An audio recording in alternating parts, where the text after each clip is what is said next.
کہ جو جب میڈیا پہ ایک چیز جاتی ہے تو جو انٹرنیشنل جو آپ کا امپلائر ہے وہ پھر اس کو بڑا نیگیٹیولی لیتا ہے. تو ہمیں جو ہاف گلاس فل جو ہے وہ بھی ضرور دکھانا چاہیے کہ یہ جو انڈیکیٹرز ہیں یہ بتاتے ہیں کہ ہمارے جو اسٹوڈنٹس ہیں, ہمارے جو انجینئرز ہیں وہ اچھا پرفارم کرتے ہیں. میں آپ کو بتاؤں ساؤتھ کوریا کی یونیورسٹی ہے کائسٹ کے نام سے, وہ دنیا میں نمبر 2 پہ ہے الیکٹریکل انجینئرنگ. سب سے زیادہ ایکسیپٹنس وہاں پہ ہمارے اسٹوڈنٹس کے. نسٹ کا تو کوئی چلا جائے نا تو وہ کہتے ہیں کہ بھئی یہ تو لوگ جو ہے نا وہ بڑے آؤٹ اسٹینڈنگ ہیں. ہاں ہمارے کچھ ایسے ادارے ہیں جس میں کوئی تھوڑی سی پریکٹیکل کی کمی ہے کہ ہماری لیبز جو ہیں وہ اس طرح کی ڈیولپ نہیں ہو سکیں. لیکن اب جو ایجوکیشن پالیسی ہماری آ گئی ہے, یہ آ چکی ہے پالیسی, اس میں یہ ہے کہ ہر اسٹوڈنٹ کو کم از کم 2 انٹرنشپ لازمی کرنی ہے 4 جو ہے نا وہ سیمسٹر کے اندر 4 ایئرس کے اندر. پھر اس میں آپ کو ساتھ ہی ساتھ اس کے کریڈٹ آورز بھی دیتے ہیں. پھر ان کو جو ہے نا انٹرنشپ لازمی جب کریں گے تو ظاہر ہے انڈسٹری کے ساتھ ان کا تعلق بنے گا. پھر ہم نے ہر یونیورسٹی میں اب اورک کا آفس بن گیا ہے, officer research innovation and commercialization, وہ لازمی ہے. انڈسٹریل لائزان آفیسرز بھی ہیں جو کہ انڈسٹری کے ساتھ کرتے ہیں. ہاں اس کو مزید پالش کرنے کی ضرورت ہے, خاص طور پہ جو ہمارا کریکلم ہے. جب اب ہم نے کیا کرتے ہیں کہ اب ہمیں یہ لازمی ہے کہ ہم اپنا جو سلیبس ہے اس میں جو ہمارے بورڈ آف اسٹڈیز ہوتی ہے اس کے جو ممبرز ہیں وہ انڈسٹری کے لوگ بھی ہوں. تو انڈسٹری کے لوگ بھی آنے شروع ہو گئے ہیں. تو یہ چیزیں بڑی پازیٹیو ہیں اور یہ اچھی جا رہی ہیں. اور انشاءاللہ تعالیٰ جو امپلائمنٹ ہے نا, اب وہ جو فزیکل امپلائمنٹ سے زیادہ جس چیز کی طرف توجہ دلانے کی ضرورت ہے وہ ہے آن لائن جابس. اور کچھ عرصے کے بعد جو یہ ساری کی ساری جاب, اب سی ای او کی جاب, میں یہاں بیٹھا ہوا ڈفرینٹ کمپنیز کے سی ای او کے طور پہ میں یہاں بیٹھا ہوا اپنے کام کر سکتا ہوں. اور یہ جو انقلاب دنیا میں آ چکا ہوا ہے, کووڈ کے بعد یہ آیا, ہمارے پاکستان کو بھی بلیسنگ یہ ہوگی کہ پہلے تو لوگ اس کو سمجھتے تھے کہ یہ تو بہت برا کام ہے. لیکن اب دیکھیں آپ کے پاس جو ہے نا وہ 4G پاکستان میں 5G بھی آ رہا ہے. ہاں جہاں ہم پیچھے ہیں وہ یہ ہے کہ جو انٹرنیشنل کمپٹیشن ہے ہمارا میڈیا میں خاص طور پہ ہم بہت پیچھے ہیں, کیونکہ ہماری جو پازیٹیوٹی ہے اس کو کم بتایا جاتا ہے. اس وقت دنیا کے اندر سب سے اچھی جو فصل پیدا ہوتی ہے پاکستان میں پیدا ہوتی ہے. آپ حیران ہوں گے اس وقت کیا ہو رہا ہے, اس وقت ہماری مکئی کی فصل ہے. تو مکئی کی فصل کا ہماری جو ہے نا 2200 روپے من تھی, اس وقت تو 1200 روپے من آ گئی. کیوں آ گئی ہے؟ کیونکہ بارڈر سیل کر دیے گئے, اسمگلنگ اب نہیں ہوتی. اس کا مطلب یہ ہے کہ جب ہم ان چیزوں پہ قابو کر لیں گے جو کہ انٹرنیشنلی ہمارے اوپر امپوز کی تھی, تو ہمارے ملک میں جو ہے نا مہنگائی بھی کم ہو جائے گی. اب یہاں پہ ہماری چینی بھی سستی ہو رہی ہے, اب ہمارے یہاں مکئی بھی سستی ہو رہی ہے, گندم بھی سستی ہو گئی ہے. اور مجھے یقین ہے کہ چاول بھی سستا ہو جائے گا کیونکہ وہ اسمگلنگ ختم ہو جائے گی. جی زبردست تجزیہ آ گیا. علی سخنور صاحب یہ بتائیے گا یونیسیف کی اگر رپورٹ کے مطابق دیکھا جائے تو اس وقت 5 سے 16 سال کی ایج کے جو 22.8 ملین بچے اسکول نہیں جا رہے, اس کو کیسے اوور کم کیا جا سکتا ہے؟ دیکھیں جتنے بھی بین الاقوامی ادارے ہیں ان کی جو رپورٹنگ ہے وہ غیر جانبدار نہیں ہوتی, یہ یاد رکھیے گا. ہر ایک کا اپنا پوائنٹ آف ویو ہے, اور یہ ایک اسٹیٹ آف ڈپریشن میں بھیجنے کا ایک طریقہ کار ہوتا ہے. آپ کسی صحت مند آدمی کو کہنا شروع کر دیں یہ کیا ہوا, تم بیمار لگ رہے ہو, تمہاری آنکھیں کیا ہوا, تو وہ آدمی اچھا بھلا چلتا ہوا اچانک سے تھوڑا جھک جائے گا اور اس کو اپنے وجود میں تپش بھی محسوس ہونے لگے گی. یہ تمام اس طرح کی رپورٹس آتی رہیں. بات یہ ہے کہ پاکستانی جو یوتھ ہیں اس سے بہتر دنیا کے کسی کونے میں کوئی یوتھ نہیں ہے. ان سے زیادہ طاقتور کوئی نہیں ہے, ان سے زیادہ حوصلہ مند کوئی نہیں ہے, اور ان سے زیادہ ڈٹرمنٹ کوئی نہیں ہے. ضرورت صرف اس بات کی ہے کہ ایک چینل پرووائڈ کرنے کی. اب آپ نے بات کی ابھی پاکستان کے نظام تعلیم کی, اس رپورٹ کی, وہ بہت سارے بچے نہیں جا رہے ہیں وغیرہ وغیرہ. بات یہ ہے کہ ہمارے ہاں 2 چیزوں کو ٹھیک ہونے کی ضرورت ہے, ایک ٹیچر کو اور ایک سلیبس کو. جب تک آپ نصاب کو جدید زمانوں کے مطابق نہیں بنائیں گے تب تک آپ کی کوئی بھی چیز ٹھیک نہیں ہوگی. اور دوسری بات یہ کہ لازم نہیں ہے کہ ایک آدمی جس نے پی ایچ ڈی کر لی ہے وہ ٹیچر بھی اچھا ہو. ٹیچر ایک اور چیز ہے. ہم نے ایسے ایسے لوگ دیکھے ہیں جو میٹرک بھی پاس نہیں ہیں, لیکن وہ ٹیچر بہت اچھے ہیں. پرانے زمانوں میں جا کر دیکھیں, ڈاکٹر رمضان صاحب بتائیں گے کہ ایسے لوگ ہوا کرتے تھے کہ انہیں عربی, اردو, انگریزی تمام مضامین پر ایک ایسا عبور ہوتا تھا, لیکن ان کے پاس ڈگری نہیں ہوتی تھی. ہمارے یہاں پرابلم یہ ہے کہ آپ کو کہیں جاب ملے نہ ملے, ایک دروازہ بہرحال کھلا ہوا ہے, اور وہ ہے ٹیچنگ کا دروازہ.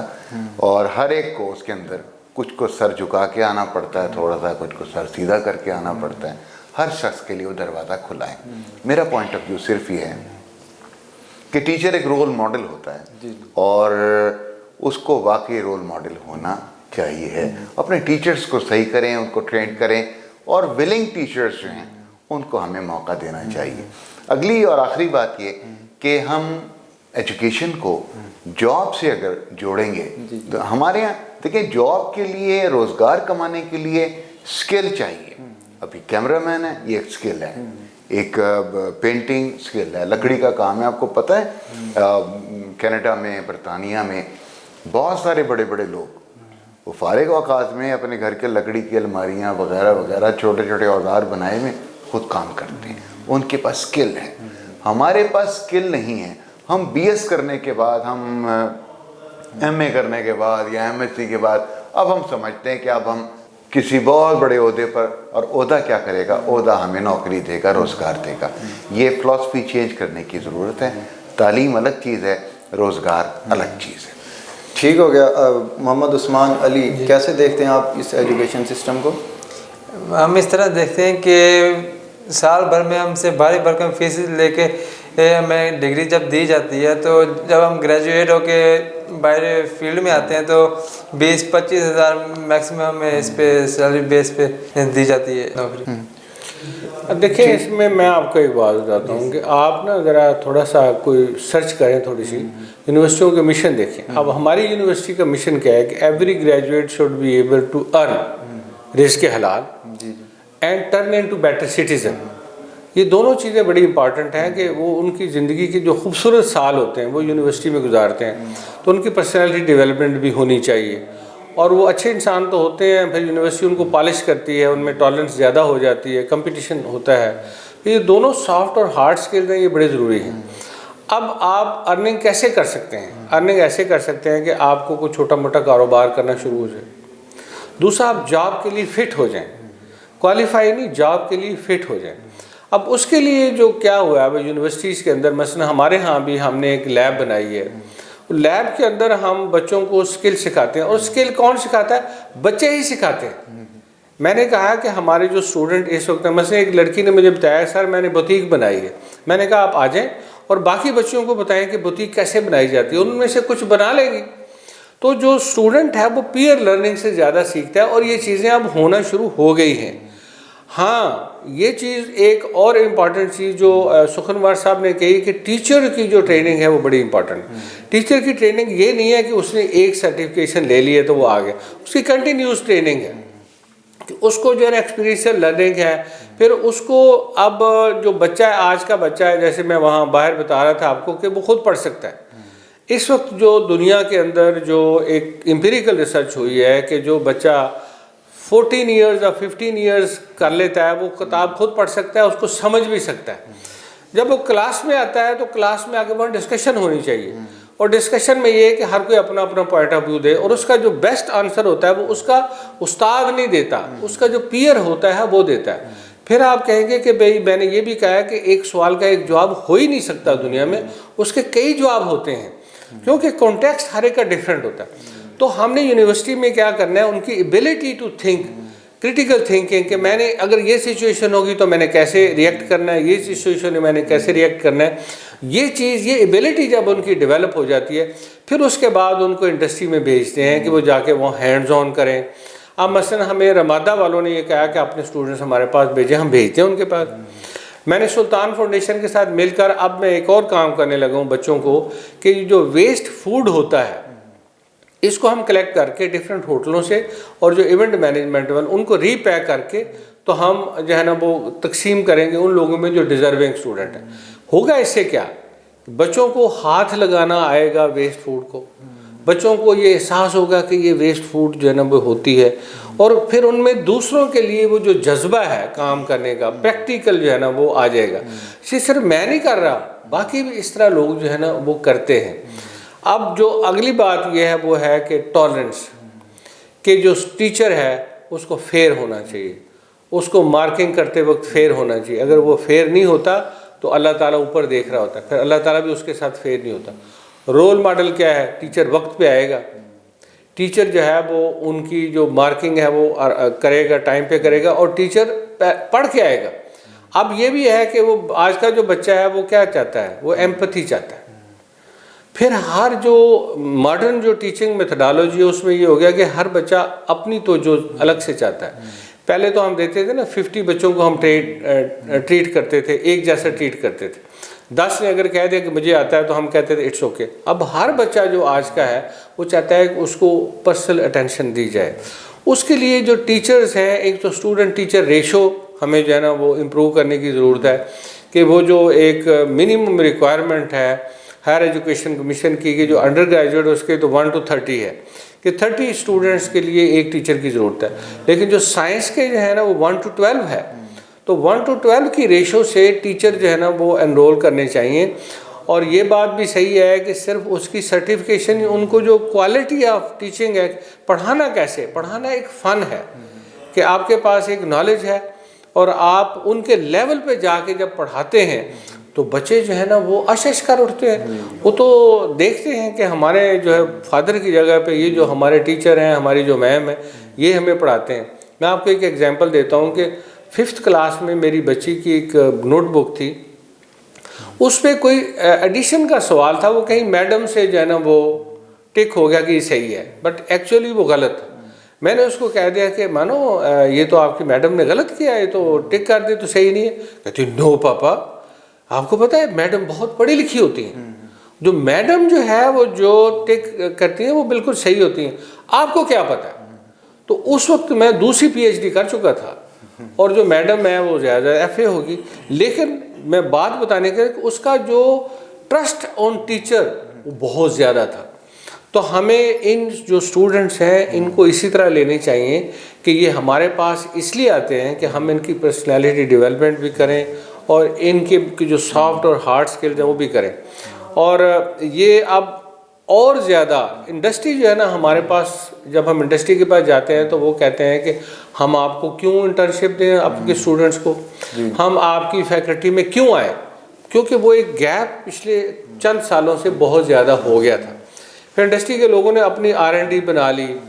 اب ہم یہ کر رہے ہیں کہ جب ہمارے پاس فیکلٹی آتی ہے تو اپنی لیب جب ہم بنا لیتے ہیں تو انہیں کہتے ہیں کہ آپ اپنے جو ٹیسٹ ہے، آپ جو 20 لوگ ہیں آپ ہمارے پاس آ کے اپنے ٹیسٹ کروائیں نا. تو ان کے ساتھ ایک ریلیشن شپ ڈیولپ ہوتا ہے. یہ چیزیں ابھی بہت میچور نہیں ہوئی ہیں لیکن یہ ہو رہی ہیں، اور ہمیں وہ جو ایک پازیٹیو آسپیکٹ ہے پاکستان کا وہ ضرور پروموٹ کرنا چاہیے. دیکھیں میری بات سنیں، یہ ہماری ہی ایگریکلچر یونیورسٹیاں ہیں جہاں پہ یہ ریسرچ ہوئی ہے، جہاں ہماری پروڈکٹیوٹی بڑھ گئی ہے. ہمارے یہ دنیا میں جو چونسا اور لنگڑا آم ہے، یہ دنیا میں اس کی کہیں مٹھاس اتنی نہیں ہے. کھجور ہماری سب سے اچھی ہے، ہماری ڈھکی کی کھجور ہے، ہماری خیرپور کی کھجور ہے.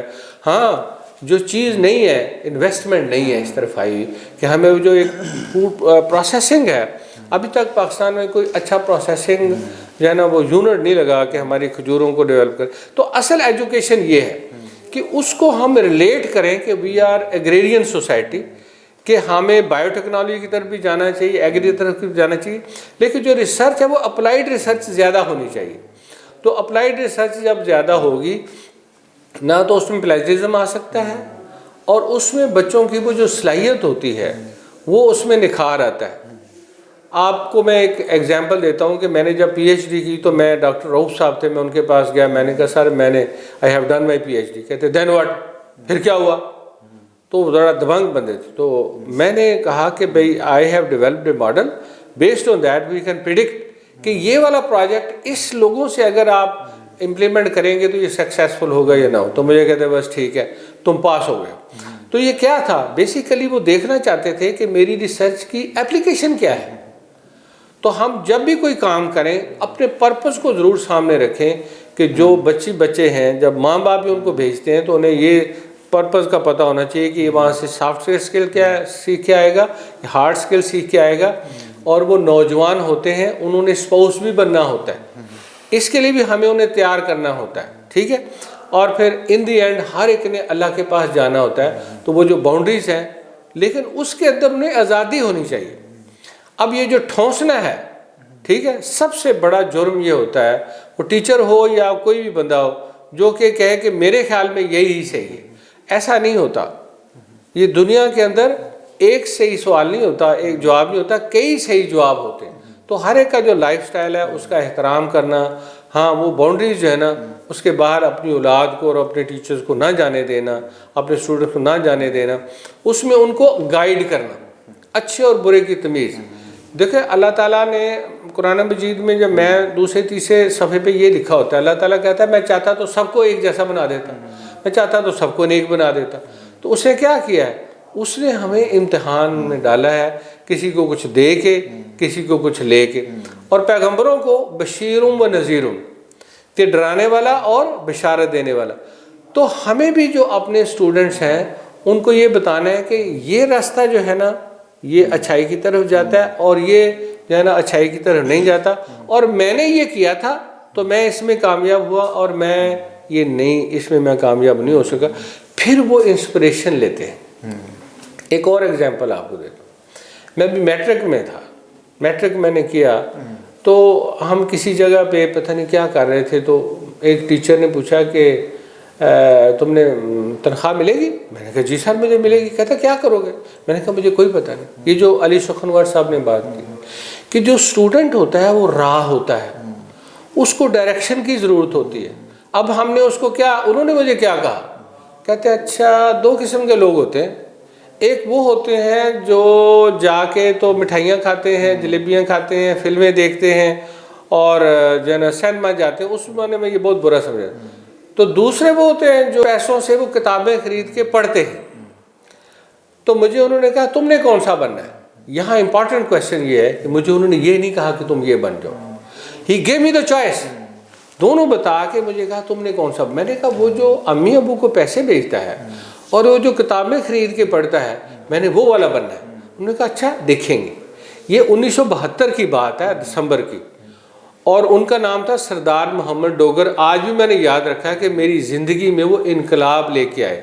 تو ہمارا یہ جو رول ہے، ہمارے پیرنٹس کا رول ہے، ہمارے ٹیچر کا یہ رول ہے کہ ہم وہ بچوں کو چوائسیز بتائیں کہ یہ چوائسیز ہیں، آپ ایسے بھی کر سکتے ہیں، ایسے بھی کر سکتے ہیں، ایسے کریں گے تو اس میں کامیابی ہوئے گی، ایسے کریں گے تو ناکامی ہوگی.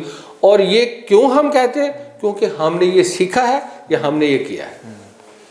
ٹھیک ہو گیا. علی سکرمر صاحب آپ کی طرف آتے ہیں. پاکستان کی جو پاپولیشن ہے اس کے ایک پرومیننٹ جو فیگر ہے، جو یوتھ ہے، وہ جیسی اپنی گریجویشن کرتی ہے وہ پاکستان چھوڑنے کے مطلب کہ اس کے اوپر ہوتی ہے کہ بھائی پاکستان سے جایا جائے، باہر روزگار کے مواقع تلاش کیے جائیں. تو پاکستانی حکومت کے پاس ایسی کون سی ٹھوس وجہ ہے کہ پاکستان کی یوتھ کو یہیں پر روکا جائے؟ دیکھیں، پہلی بات تو یہ کہ پاکستان سے جانے کی خواہش کا بھی ایک پروپیگنڈا ہے. میرا نہیں خیال ہے کہ وہ یہ جو گوشوارے دیے جا رہے ہیں کہ لوگ دھڑا دھڑ پاکستان سے باہر جا رہے ہیں. کوئی پاکستان سے نہیں جا رہا. آج بھی پاکستان کی سڑکیں، یونیورسٹیاں، کالجز لڑکوں سے بھرے پڑے ہیں. لوگ نوکری بھی تلاش کر رہے ہیں، کام بھی کر رہے ہیں. ابھی سر نے بتایا آن لائن بھی کر رہے ہیں، سب کچھ ہے. ہر دور میں کچھ فیصد لوگ ملک سے باہر جانے کی خواہش رکھتے ہیں. اس خواہش میں ایک سیاحت کا بھی پہلو ہوا کرتا ہے. کچھ اپنے گھر کے ماحول سے تنگ لوگ بھی فرار کے لیے دوسرے ملک جانا چاہتے ہیں، وغیرہ وغیرہ. یہاں پر ضرورت صرف اس بات کی ہے کہ نئے امکانات پیدا کیے جائیں. آپ کو پتہ ہے پاکستان میں جو ایک بہت بڑا پرابلم ہے وہ یہ ہے کہ انویسٹمنٹ کے یا انویسٹر کے راستے میں رکاوٹیں بہت ہیں. بہت زیادہ. آپ آج فری ہینڈ دے دیجیے لوگوں کو کام کرنے کا، قانون کی حد میں رہتے ہوئے. ایک چھوٹی سی دکان کھولنے کے لیے 20 محکمے بیچ میں انوالو ہوتے ہیں جو اس کو چلانے کے لیے. پھر اس کے بعد ہر تھوڑے دن کے بعد ایک اور آدمی آ جاتا ہے، کوئی فلانا ٹیکس یعنی یہ گورنمنٹ کا اس میں اتنا قصور نہیں ہے جتنا لوگوں کا قصور ہے. ہمیں لوگوں کو راستہ دینے والا بننا چاہیے. اپنے بچوں کو تھپکی دینے والا بننا چاہیے. ہمیں آکسیجن ٹینٹ ہونا چاہیے کہ تاکہ لوگ ہمارے وجود سے، ہماری موجودگی سے زندہ رہیں. یہی میرا خیال ہے کہ ہم بہتر امکانات پیدا کیے جا رہے ہیں، مزید بھی کیے جا سکتے ہیں. مزید بھی کیے جا سکتے ہیں. جی مختصر موقف کے بعد پروگرام کا اختتام کرتے ہیں. جی ڈاکٹر صاحب کیسے دیکھتے ہیں آپ اس کو؟ دیکھیں، جو ہم نے جو آپ کے ساتھ باتیں کی ہیں وہ ہمارے اپنے ایکسپیرینسز ہیں یا جو ہم نے پڑھا ہے. اور ظاہر ہے ہم اسٹوڈنٹ ہیں، جو 60 سال ہو جائیں 70 سال ہوتے ہم طالب علم ہی رہتے ہیں، ہم سیکھتے رہتے ہیں. جب تک سیکھیں گے نہیں تو ہم آگے سکھا نہیں سکتے. اس وقت جو ایتھکس ہے نا اس میں ہم پیچھے رہ گئے ہیں. ہمارا جو اصل ورثہ ہے وہ یہ تھا کہ ہم نے لیڈرشپ دنیا کو دینی ہے. تو لیڈر کی سب سے بڑی کوالٹی یہ ہوتی ہے کہ وہ سچا ہوتا ہے، وہ ایماندار ہوتا ہے اور اس کے ہاں انصاف ہوتا ہے. ہمارے ہاں جو کاروبار کرنا ہے مشکل اس لیے ہو گیا ہے. میں نے آپ کو بتاؤں کہ جو تھرڈ ورلڈ کنٹریز کا بڑا بڑا ڈائلما یہ ہے کہ وہ رشوت کو کنٹرول کرنے کے لیے ایک ادارہ بناتے ہیں، پھر اس ادارے میں رشوت کنٹرول کرنے کے ایک اور ادارہ بناتے ہیں، پھر ایک اور ادارہ بناتے ہیں اور آخر میں جا کے نیب بن جاتی ہے. ٹھیک ہے، تو وہ جو ان کی ساری جو توانائی ہے وہ اس طرف چلی جاتی ہے. تو جو پروموشن ہے وہ کس کا ہوتا ہے؟ پروموشن آپ کو ایسے لوگوں کا ہوتا ہے جو کہ بچوں کو خراب کرتے ہیں. کتنے سائنٹسٹ ہیں، کتنے ٹیچرز ہیں جن کو ہم رول ماڈل کے طور کے اوپر جو ہے نا اپنے مین سٹریم میڈیا میں لے کے آتے ہیں. جب رمضان شریف کا مہینہ آتا ہے تو کون لوگ آ جاتے ہیں ہمیں روزے کے بارے میں فضیلت بتانے کے لیے. میں ان کا نام نہیں لینا چاہتا، لیکن ان سے کیا انسپریشن آپ کو ہوگی. ٹھیک ہے، آپ ایسے لوگوں کو کیوں نہیں پروموٹ کرتے؟ تو جو میڈیا ہے اور ہماری جو گورنمنٹس ہیں وہ جو آپ دیتے ہیں کچھ نشان امتیاز دیتے ہیں، ستارہ امتیاز دیتے ہیں، وہ کن لوگوں کو دیتے ہیں؟ آپ جو ٹیچر دن رات جو ہے نا وہ اپنی جان دیتے ہیں اور سائیکلوں پہ جاتے ہیں، وہ موٹر سائیکلوں پہ بھی جاتے ہیں، ان میں سے تو چندے کو جو ہے نا وہ ستارہ امتیاز ملتا ہے. لیکن ایسے لوگ جن کو جو معاشرے میں بگاڑ پیدا کرتے ہیں ان کو آپ نشان امتیاز اور ستارہ امتیاز دیتے ہیں اور پھر ان کو ایوارڈ دیتے ہیں. اور ایک بندہ جس نے اپنی زندگی پاکستان کے لیے وقف کر دی، ٹی وی پہ لا کے اس کو ذلیل کر کے رکھ دیا تھا، وہ ہمارا سائنسدان تھا ڈاکٹر ایکیو خان. اسی طریقے سے باقی ہیں، کچھ کا نام مجھے پتہ ہے جن کو پھر جناب وہ ایجنسیاں جو ہے نا وہ اٹھا کے لے گئیں. تو ہمیں جو رول ماڈل ہے اس کو سامنے لانا چاہیے، اس کو پروموٹ کرنا چاہیے. میں آپ کو بتاؤں، جو لوگ کچھ ایسے ممالک ہیں جنہوں نے اپنے جو سائنٹیفک ریسرچ کرنے والے بندے ہیں ان کو اس طریقے سے ان کو پروٹیکٹ کیا ہوا ہے کہ تاکہ وہ اسی طرف توجہ کرتے رہے، اور ان کو گھروں میں فکر نہیں ہے، ان کو بجلی پانی کے بل دینے کا فکر نہیں ہے. تو وہ جو ہے نا وہ انڈیپینڈنٹ ہو کے وہ تھاٹ پروسیس کو پروموٹ کرتے ہیں. تو ہمیں جو تھنکرز ہیں، جو کہ ڈوئرز ہیں، ان کو آگے لے کے آنا چاہیے. ہمارے جو بزنس مین ہیں یہ پوری دنیا میں جا کے انڈسٹری لگاتے ہیں، ان کو ایکنالج کریں نا. میں ہوں ٹیکس پیئر، یہ سخنور صاحب بھی ٹیکس پیئر ہیں. ہمارا ٹیکس جو ہے نا وہ کٹتا ہے، ہر سال کٹتا ہے، ہمیں اس کا کیا فائدہ ہے؟ میں نے FBR والوں کو کہا کہ ایک بندہ ٹیکس دیتا ہے اور ایک نہیں دیتا، تو آپ نے اس کو لیے کیا کیا ہوا ہے؟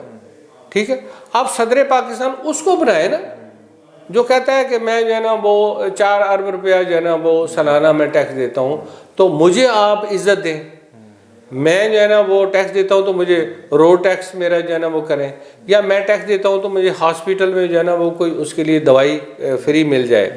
کیا وہ چیز ہے جو کہ دیکھیں اس وقت پاکستان کا جو مسئلہ یہ کہ ہم لوگ امیر لوگ ہیں، یہ میں آپ کو بتا دوں. اگر نہیں ہے تو آپ اپنے ابا جی سے پوچھیں ذرا کہ 10 سال آپ کے پاس کیا تھا؟ آپ کے پاس سائیکل ہوئے گی، اب آپ کے پاس گاڑیاں ہیں. پاکستان کا ہر شخص جو ہے نا پہلے سے بہت زیادہ امیر ہے. صرف ہوا کیا ہے کہ کچھ ہمارے ریمیٹنسز اور کچھ ہمارے جو فارن کرنسی اکاؤنٹس ہیں اس میں ہماری کمی آئی ہے، اور وہ زیادہ سمگلنگ کی وجہ سے آئی تھی جس پہ آپ قابو پا رہے ہیں. لیکن دوسری بات ہے کہ انویسٹر جو ہے نا اس کو ہم نے بھگا دیا ہے. ٹھیک ہے، اور اس میں کیوں بھگا دیا ہے کہ ہم ایک دوسرے پہ ٹرسٹ نہیں کرتے. ایک محکمہ ہے وہ اپنا کام نہیں کرتا، وہ دوسرے کے کام میں جا کے مداخلت کرتا ہے. ہماری عدلیہ جو ہے وہ ایجوکیشن کا جو VC ہوتا ہے اس کو کہتے ہیں چلو تمہیں میں ابھی سے برخاست کرتا ہوں. ٹھیک ہے، اور کوئی اور آ جاتا ہے وہ اس کو کہتا ہے میں ایسے کر دیتا ہوں. تو ہر بندہ جو ہے وہ اپنا اپنا کام. اور دوسرا ہے کہ ٹرسٹ کی ضرورت ہے. جو میں یہ بات بتانے لگا ہوں, جو اصل چیز جس پہ میں جانوں گا, ٹرسٹ کی ضرورت ہے. جب ٹرسٹ کرتے ہیں نا تو لوگ رسپونڈ کرتے ہیں. 99.9% یہ لون ریٹرن ریٹ ہے اخوت فاؤنڈیشن کا. کیوں ہے؟ وہ ٹرسٹ کرتے ہیں, ان لوگوں کو دیتے ہیں جن کو ضرورت ہوتی ہے. وہ کہتے ہیں 25,000 لے لیں, 30,000 لے لیں, مسجد میں بیٹھ کے دیتے ہیں. اور ایک اور کام جو ہم نے خراب کیا, مسجدوں کو ہم نے ویران کر دیا. مسجد کو تالا لگا دیتے ہیں, بھئی یہ فلاں کی مسجد ہے, یہ فلاں کی. وہ خدا کا خوف کرو یار, مسجد اللہ کا گھر ہے اور وہاں پہ بچوں کو جانے دیں. میں تو کہتا ہوں سب سے زیادہ جو بچوں کو بیٹھ کے پڑھنا چاہیے مسجد میں بیٹھ کے پڑھنا چاہیے. میں نے تو اپنی یونیورسٹی کی مسجد, میں نے کہا خبردار یہ ساری رات کھلی رہے, دن کو بھی کھلی رہے, بچے وہاں بیٹھ کے پڑھیں. اسی طرح جو باقی لوگوں کی عبادت گاہیں ہیں وہاں پہ بھی بیٹھ کے ان کو اوپن کرنا چاہیے پبلک کے لیے, اور ان کو ڈائلاگ کروانا چاہیے, اور دوسرے کو نا سننا چاہیے. برداشت ہمارے اندر ہونی چاہیے.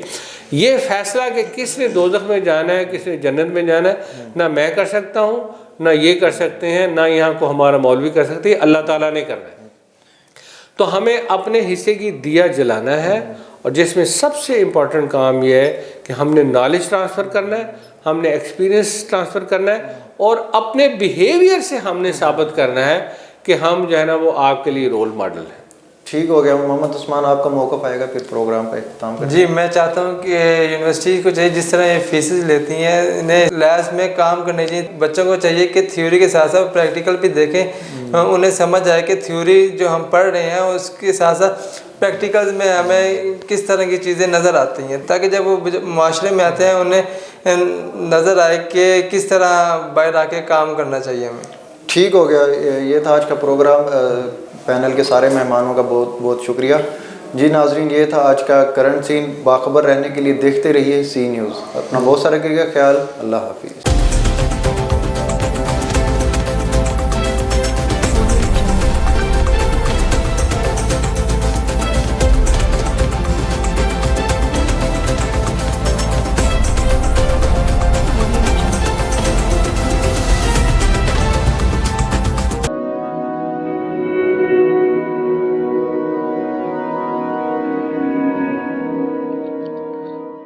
رزق اللہ کے ہاتھ میں ہے, اور کبھی کبھی رزاق رزق کی تقسیم کا اعزاز ان لوگوں کو بھی عطا فرما دیتا ہے کہ جو حالات کی کڑی دھوپ میں شجرے سایہ دار ہوتے ہیں.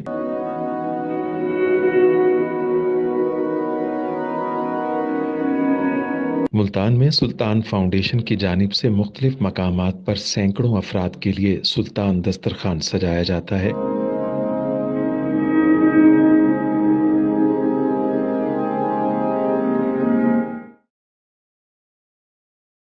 ہر انسان سلطان دسترخوان کا مہمان بنتا ہے. بلا شبہ سلطان فاؤنڈیشن انسانیت کا قابل فخر سرمایہ ہے, اور بھلے ہی ایسے ادارے ہوں یا افراد, وہ غربت و افلاس کے سلگتے صحرا میں احساس کی چھتریاں بنتے ہیں.